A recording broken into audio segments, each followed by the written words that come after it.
I will start by first and foremost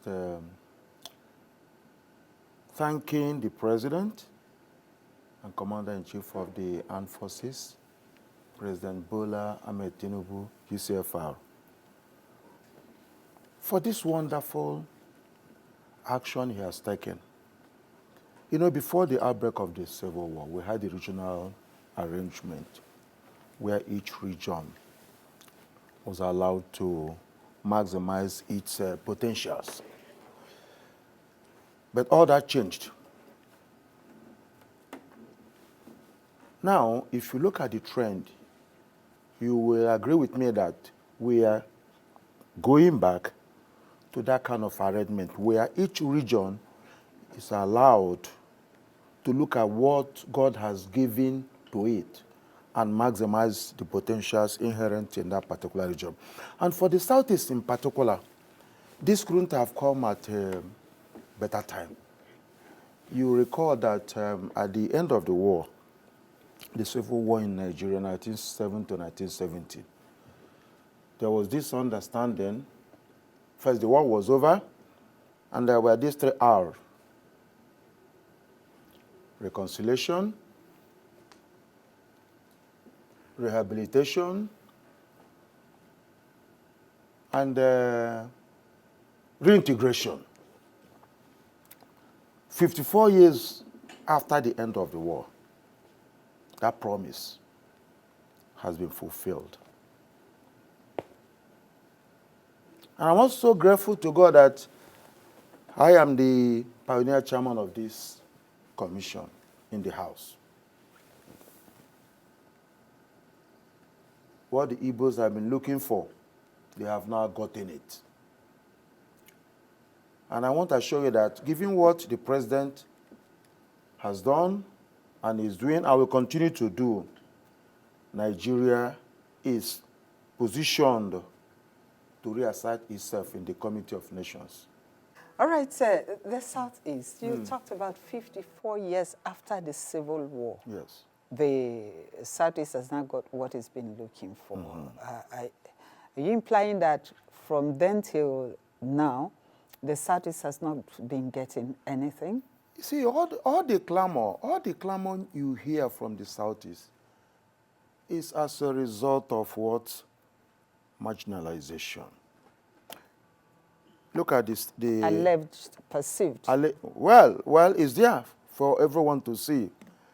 And what the President has done is to respond to that issue. The commission has been created 54 years after. And it is now up to us to ensure that the funds that have been provided for the commission is judiciously applied. It is not just the SEDC that we are clamoring for. Yesterday, when I made my goodwill speech after the dinner we had in Abuja, I did make the point also that the icing on the cake will be the release of Nnamdi Kanu. That will be the icing on the cake. Because when you talk of development, you cannot take away the issue of peace. Peace is very important. Security is important. We appreciate what he has done. But we're also pleading that this young man should be released. And once that is done, you will see how peace will return to the Southeast. Because if you are doing development, and today you hear about unknown gunmen here, you hear about unknown gunmen here, how are you going to develop the place? That is why we're also appealing that in addition to that... I don't want to go into the discussion of the release or otherwise of Nnamdi Kanu, but you and I know that we have security forces in the country, and they have been trying to provide adequate security for citizens. And then let me just quickly ask, because I know some Nigerians will say, you guys went partying, let me put it that way. You had a party? Is it because you have won? I mean, one would have thought you just get down to work immediately. No, but something coming to you after 54 years, our hearts are filled with joy. We are happy. Okay. We are very extremely happy that this has happened at this point in time. in the history of Nigeria. Okay, So because that's what makes some people think, they are rejoicing because there's food somewhere. Definitely not. But Definitely you know the way not. Nigerians. Definitely not. Yeah. Who funds the Southeast Development Commission? Okay, we've just, in the 2025 budget, there is a takeoff grant, so to say, from the federal government. I think about 341 billion. Aside from this, there will be 15% coming out of money going to the states, the 5 southeastern states, every month, direct to the commission. That's about 75%. Aside from that, 50% of all ecological funds going to the southeast will go to the commission. And of course, the oil and gas companies, mineral processing companies in the southeast, I believe it's 3% of their capex will come in there. Aside from all this, we should also expect funds from donor agencies. So this is the way. When you say donor agencies, are we looking at like the U.S.? Because demand doesn't appear to want to dabble into all of US the way those. it is now. But I believe that every leader has 4 years to spend or 8 years to spend. But we expect that there are donor agencies that will also support the effort of the commission. So these are the avenues through which funding will come to the commission. Very clear. The Southeast Development Commission, for example, is just starting. You know, before the SEDC, we also have the NDDC. And lessons have been learned from what happened or what is happening with NDDC. One of the first things the board will do is to come up with a structure.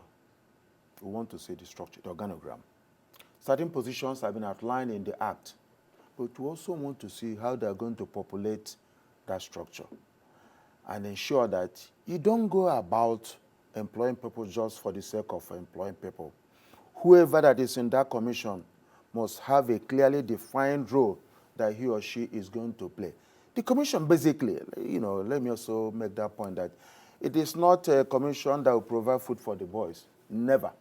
And not under my watch. But going by the appointments that we've seen so far, it's like you lawmakers are actually, you know, it's like the spirit of camaraderie. How? How do you mean? The appointments, we know the person... The chairman? The chairman, the MD? project coordinator. Really, I would like to ask, if you look at these these commissions and what you have outlined, you will realize that there is the need for monitoring. I mean, giving a close marking to whatever resources that go into these commissions. Now, who is going to do that monitoring? And what are the measures that you've put in place to ensure that it doesn't become another channel for corruption? Thank you. This is a very, very important question. You know, as a lawmaker, we have 3 responsibilities. One is to make law, the other one is oversight, and the last one is representation. My job as chairman House Committee on SEDC in the House of Representatives is to appropriate funds and also to ensure that the funds so appropriated are judiciously used. From time to time, we'll be going out to do oversight. I believe that in the next couple of weeks, the budget will come. And when the budget comes, we are going to dissect it. We'll look at it and ask questions. And once that has been done and it is approved, the next thing is to do what? Watch and see how the money is spent. And like I said earlier on, we've made mistakes in the past with other commissions, but not at this time, because Nigerians are really, really suffering. Things are hard in this country, whether we believe it or not. But the president has started, and I believe that in the next 1 or 2 years, things will be much, much better. Look at the issue of the price of petrol You see now what competition does. It's gradually coming down to 800 and something. But that's no comparison to 150. I know, I agree. But also think of the money that has been saved from subsidy. More money now going to the states. Removing subsidy was something that we must do if we have to survive as a country. So the issue of monitoring, you can rest assured that under my watch, for those who know me, I'm coming from a business background, that we will ensure that every money, every kobo that is budgeted is applied for that purpose. And no more, no less. There will not be food for the boys. Because we have come to a point in this country where we must call a spade and face the challenges that are confronting us on a day-to-day basis. I did mention the point here that out there, we know what we go through, especially when we go to our constituencies. You will see the pressure coming. You see pressure, people coming to you.